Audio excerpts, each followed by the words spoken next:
Across the Park podcast is proud to be sponsored by Globe Gas and Heating. For the best kitchen and bathroom renovations, boiler servicing and repair, and central and underfloor heating in the Northwest, head over to globecentralheating.com and quote Across the Park for a free quote.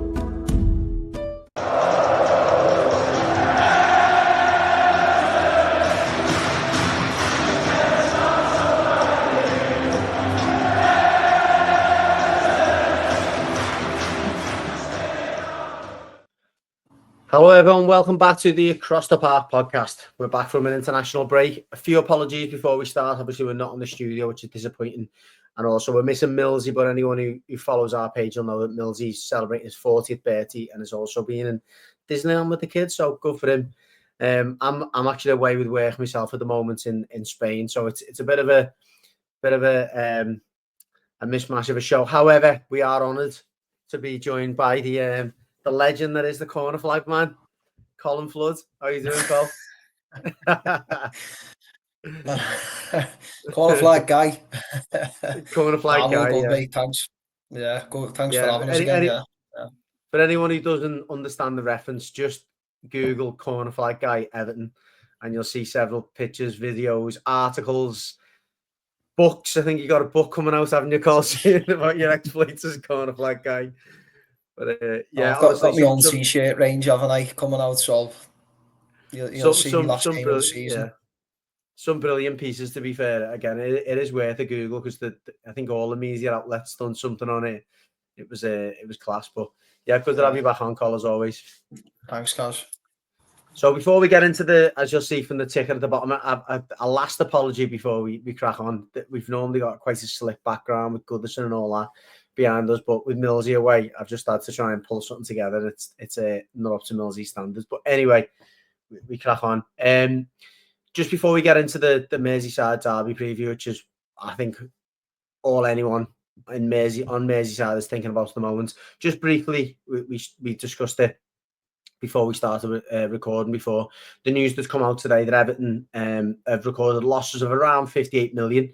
Which is significantly improved losses on the last time that we submit our accounts. It does keep us the right side of PSR, which is obviously great news compared to what we've seen in the past.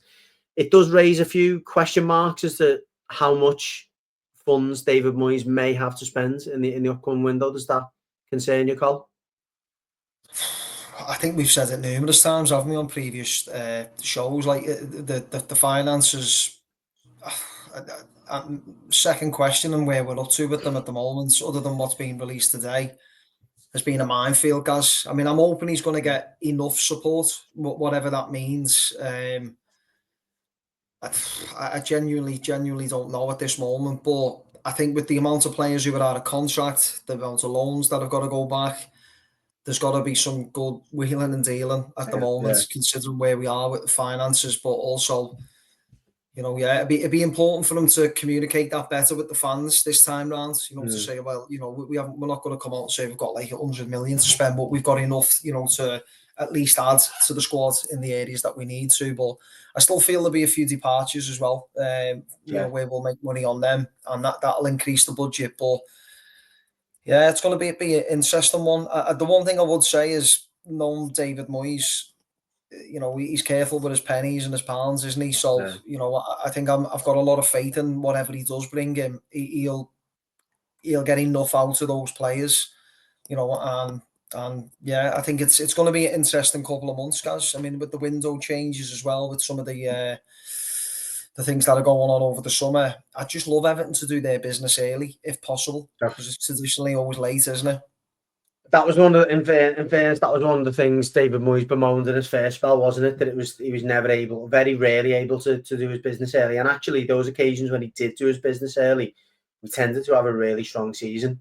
Whereas on the other hand, it would sometimes take us longer to click into gear. But yeah, as you say, watch the space. There's only so much we can kind of predict as fans. But I agree with you. I think a couple of things I would expect to see is, as you say, Moyes being quite shrewd in the business that he does, and secondly, probably a smaller, tighter knit squad, which again is something that kind of comes part and parcel with David Moyes and the way he works. I think also just to add, it'll be interesting to see, obviously, with the upstairs changes from Telwell moving slightly to the sides. What's the plan coming in? Obviously, someone who's going to come in now, he's going to be David Moyes' man, and I would like to think that they've got a range of players, that they're currently looking at already to bring in. But whether they're loans, whether they're buying in the championship level market, I don't know. But I'd like to think if it was David Weir coming in, or the equivalent, someone like that they'd have a plan in place, for recruitment to get off the ground nice and early. Yeah, no, I agree with that. That is an interesting one still.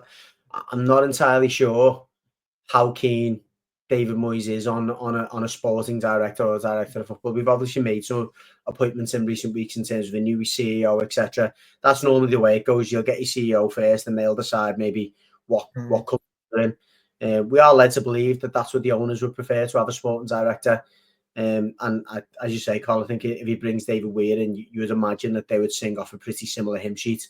And as you say, but as we know, he's had a good few years at Brighton to kind of pick up the way that they work, and I'm sure he'll have more than enough players in mind, because we're obviously fishing a similar pond to them. I'd like to think so. Well, it's certainly not in a similar position, but we're certainly looking from a valuation point of view. I think it's similar players to what they'd be looking at. Right. Anyway, onto the more pressing matters of this Wednesday. So we're recording at the moment on Monday evening, so you're more than likely listening to this on Tuesday morning. So for you, the derby will be tomorrow. It's a really interesting one, isn't it? I mean, like all Evertonians, I'm sure you'll be the same, Colin. The closer it gets to a derby, the more I think, you know what, we can do these here. And I think with everything that's been going on at Liverpool recently, obviously that going out to Champions League, losing that cup final the way they did, Trent Alexander-Arnold's announcing that he's going to Real Madrid. The doubt over the other players now. There's never a good time to play Liverpool as an Evertonian. There isn't, because you always think that that it's you've always got that stress, that anxiety. But how does this feel for you in terms of the timing of this game? Pressure's on them, isn't it? For the first time in a long time, I'm looking at it and I'm thinking we've probably got nothing to lose, guys. Everyone's wrote us off anyway for that game. Yeah. And I just think if Everton go in quite stubborn and they learn from the way Wolves played there recently and a few others and play slightly more counter-attacking, I think the onus is on them. And I think the crowd will get a little bit frustrated with certain players and individuals, as they have done recently, but quite optimistic, and only because the way we grinded results out away from home, the Brentford game in particular, coming from behind, and no disrespect, I think Liverpool have burnt out towards the back end of the season, but they've still got really dangerous players, you know what I mean, and they could quite easily go 1 or 2, 3 goals ahead in a short space of time because they hit you like that. But I think if Everton keep it quiet or keep them at bay for the first 20, 25 minutes, I think the game's anyone's really from there on. But it's still, obviously, look, if Liverpool score first, it's going to be tough, to get back in. We won't create a huge amount of chances, but certainly think learning from Newcastle in the final, if Liverpool don't change their attitude towards corners, there's your blueprint for crosses, set pieces, corners. Well, that's it, isn't it? And since Moyes has come in, obviously putting O'Brien in at right back, we have got a lot more height in the team. You've got Dominic Calvert-Lewin, who's probably going to be on the bench as well. I'm sure at some point he'll get on the pitch. It definitely creates a bit of a fear factor, I think, for Liverpool. I think so, yeah. And that's where I think the onus is on them this game, because obviously, I mean, flip it the other way, guys. If they don't get a result, the pressure's just going to mount. Look, the 12 points. Even a draw.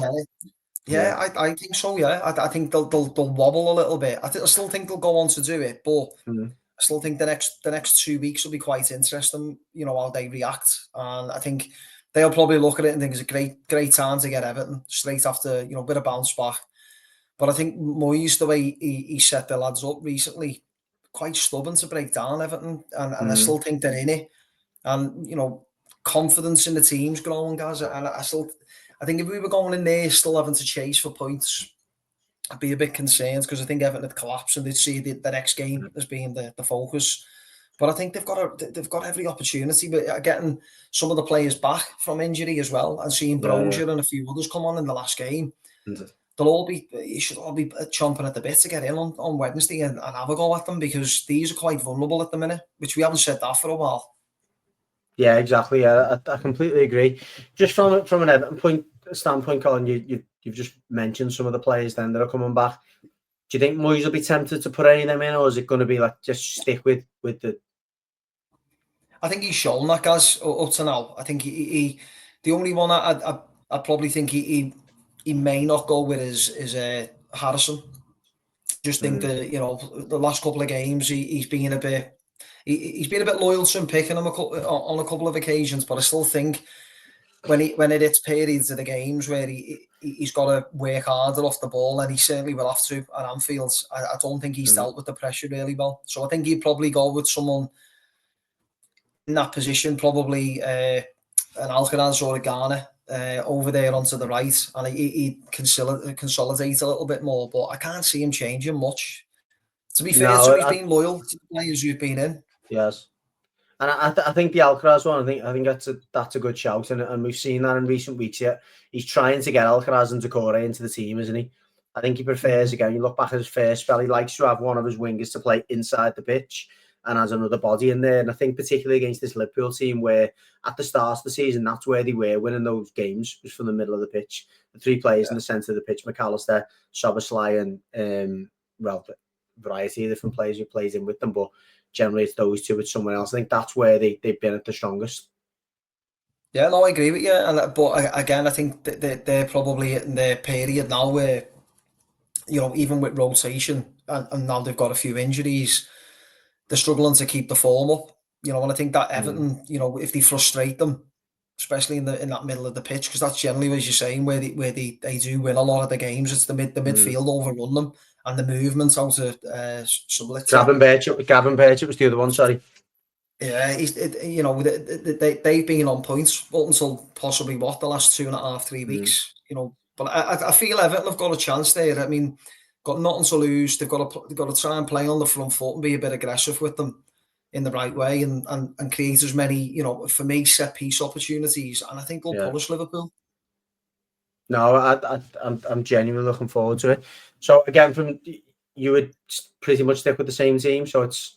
I think so, guys. Yeah, I think obviously the back four, other than the Michalenko one, picks itself. Yeah. And then I think he'll play with that narrow winger on the right hand side to create more of a 5 in the middle. And I think he'll go with Beto up front. But I do feel Beto will probably come off around the 60-70 mark, because he works hard up front. But working hard and having a bit of quality, guys, is probably, you know, two separate things, innit? You know, I think he'll get a couple of early chances, but whether he takes them or not, I'm not too sure. But I think that he's got more options now off the bench with lads coming back. And if Everton is still in the game between 40-60 minutes, I think Everton have got a good chance of pushing Liverpool and putting them under pressure.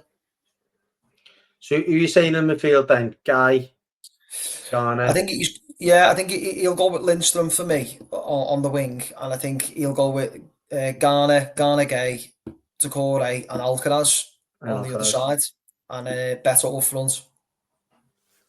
Yeah, I mean I'm honestly I'm excited. I really am excited. I think we can, as you say, I think we can cause them problems. I agree with you. I think the first 20 minutes, 25 minutes is key. The crowd are going to be such a huge factor, because you know it's going to be obviously from the first whistle, you know, a brilliant atmosphere, and they'll be right behind them. But I think if we can, again, you know, make it difficult, maybe get an early chance, but more than anything else, just get men behind the ball, make it difficult for them, make sure they can't get down the sides too easily.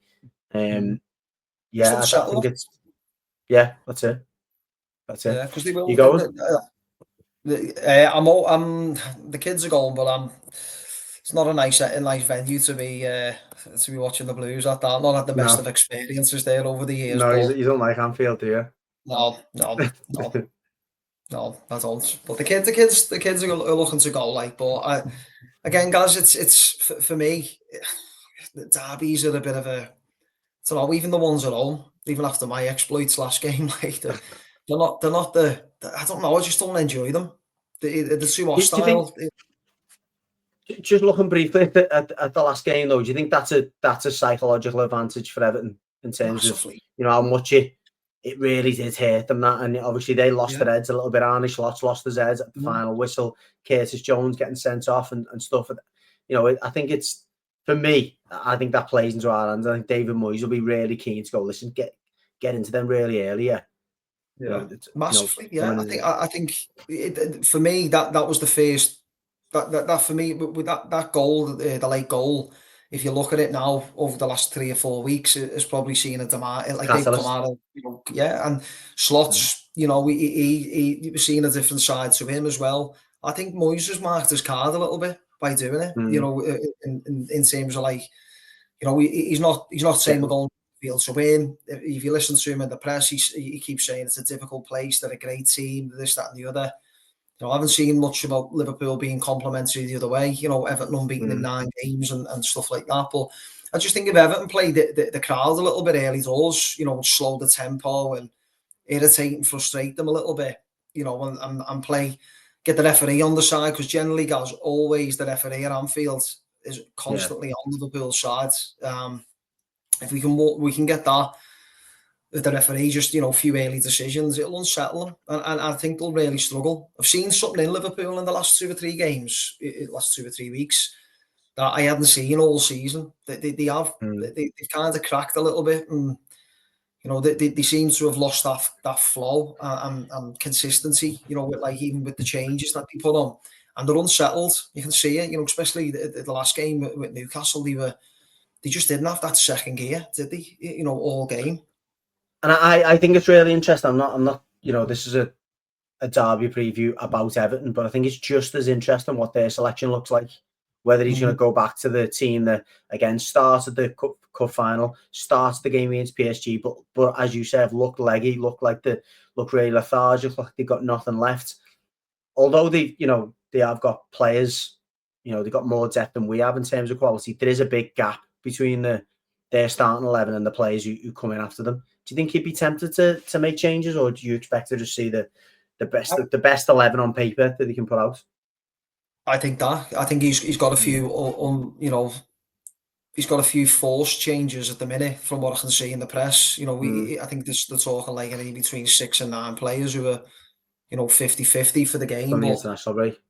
Yeah, so you just don't know. I mean, look, whatever side they put out, they're at home. The crowd will get behind them. Do you know what I mean? They'll have a certain way of playing. They're all well drilled, but I think you've highlighted there the gap between the first 11 and the subs coming on. I think they've wore teams down early doors in the season, so you haven't really noticed it. But the last couple of games you have, the levels drop significantly. And even when he's got the rotation in there, they haven't had the same impact, the players off the bench. Yeah, it's true. Well, before we get into the predictions, Millsy has asked me to give you Noah's prediction. So Noah, who's become the good luck charm, him and Millsy are going the game on Wednesday. Noah's gone for 2-1 Everton. So Noah, Jesus Christ, mate, if we win 2-1, mate, you'll see me after the game. I'll come and pick it up and buy you the chippy. But what do you reckon, Col? I think a score draw. I do. I fancy Everton to score first, but I do feel Liverpool will score. Yeah, I'm gonna go for it. I'm actually gonna go for a repeat. I'm going to go for 2-2. 2-2. Yeah, right, 2-2. I think we'll go in front. I think we could go in front twice, to be honest, and it might be them who pegs us back, but not as late as we did. But listen, I'd take a 2-2 every derby, to be honest. Home and away. Guys, I think if we score early, they'll wobble. I really do. I think you'll see them under severe pressure. You know what I mean? And I think that, like you're saying there, Everton then just be more patient. But again, if you watch a couple of teams who played there lately, they give you chances, Liverpool. Yeah, they give you chances, and it's whether you can capitalise on them. So fingers crossed. Yeah, that's it. Yeah, that's it. And I mean, I can't imagine him being fit enough, but I would love him and Dye to be playing. I think he could make a huge difference. Obviously, he got injured really early in the game with Goodison, and that was the last time we seen him. And I find it unlikely that he would risk him, albeit it wasn't a significant muscular injury in the end. He just seems like one of them players as well who who's really resilient. You know what I mean? I don't think it takes him a while to get back to match fitness again.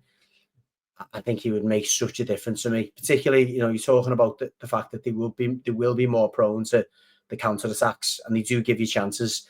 He's just one of them players who's got that bit of quality, hasn't he?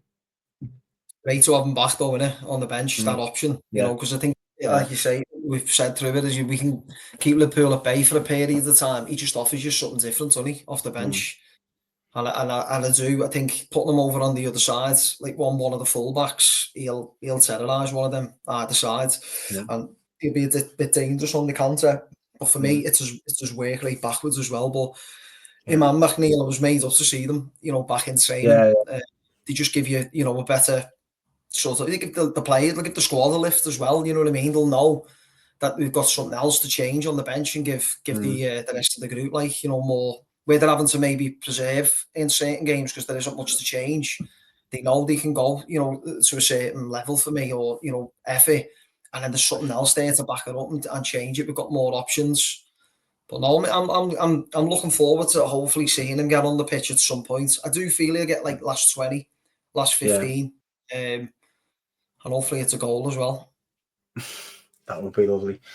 Okay, Cole, well, listen, it's only a short one this week. Really appreciate your time. As I say, apologies to those who want us in the studio this week. We always love to be in the studio, particularly on Derby week, but just hasn't worked out this week. But as I say, more than adequate replacements in Millsy and Corner Flag Guy. And again, if anyone wants book signing or DVDs or anything like that, then give us a shout and we'll get Colin to oblige. Thanks. Appreciate it. Yeah. Thanks a lot, everyone. Enjoy Derby week. Hopefully, it is a good one for us Blues. And as always, up the toffees. Up the toffees.